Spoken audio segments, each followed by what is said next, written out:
Qui est réellement le nouvel entraîneur de l'Autopopo? Le Sénégalais Tcheka Gueye est le nouvel entraîneur de l'Autopopo Football Club du Bénin.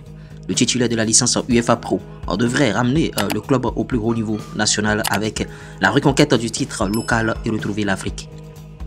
Après avoir mené Tanguy FC à la victoire en Ligue 1 sénégalaise la saison écoulée, Tcheka Gueye a démissionné de son poste d'entraîneur. Il a aussi dirigé l'AS Kaloun en Guinée, avant de prendre bien sûr les rênes de l'ASC Djaraf.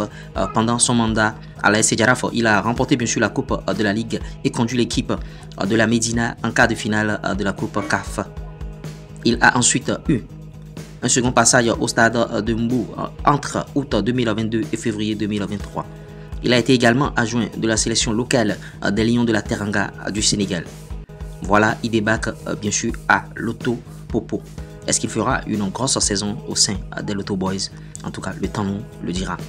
Est-ce qu'il va être aimé par le public des Loto Boys? On attend tout ça aussi. Ce qui est sûr, il a déjà commencé son travail parce qu'il a déjà animé sa première conférence de presse. Et lors de cette première conférence de presse, les premières déclarations du nouvel entraîneur de l'Autopopo Football Club, Tcheka Gueye, en conférence de presse sont: durant les années où j'ai suivi ce club, je sais que c'est un club ambitieux. Je suis venu dans un club qui veut être champion du Bénin. Ravi d'être ici. Les objectifs qui m'ont été assignés: jouer les grands rôles dans le championnat national et dans le futur jouer aussi de grands rôles au niveau international. Notons que l'ailier béninois de 18 ans, Harouna Faridou, a marqué le but de la victoire pour l'équipe U19 de AC Osens lors d'un match de préparation contre Ika Obro. Bien sûr, l'international béninois U17 est arrivé au Danemark en provenance de l'académie l'USS Kraki du Bénin dans le cadre d'un contrat stagiaire pro d'une saison qu'il a signé. Faridou est un joueur talentueux, constant et très prometteur qui a fait successivement ses preuves avec son compatriote Wourou Lamirou lors des différents tournois bien sûr U17.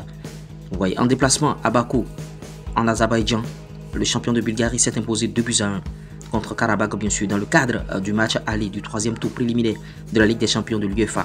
Le défenseur central béninois a disputé l'intégralité du match et écopé d'un carton jaune. Le match retour aura lieu le 13 août à domicile.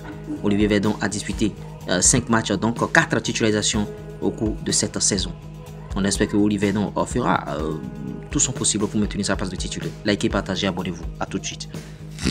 À l'aide du digital, le chômage n'existe pas. Tu ne peux pas avoir un portable Android et une connexion Internet et manquer d'argent. Prends ma formation YouTube qui va te permettre bien sûr de créer du contenu sur YouTube et de gagner de l'argent. Monétisation bien sûr de chaîne YouTube, TikTok monétisé, page Facebook, formation TikTok, formation YouTube. On fait tout ça là. Il n'y a pas de TikTok monétisé à 1500 francs. Il n'y a pas de TikTok monétisé à 2500 francs. Ils vont prendre ton argent, ils vont bien sûr te roubler. Tu n'auras jamais l'argent dans la main. Ils vont juste faire des paramétrages et tu vas croire qu'ils ont déjà monétisé ton compte. Ils feront la même chose sur YouTube aussi. Donc confie-nous bien sûr tout ça là via un seul contact, plus 229 53 63 87 30. Même si tu es salarié, tu peux créer du contenu et gagner de l'argent. Ça va te permettre d'arrondir tes fins du mois.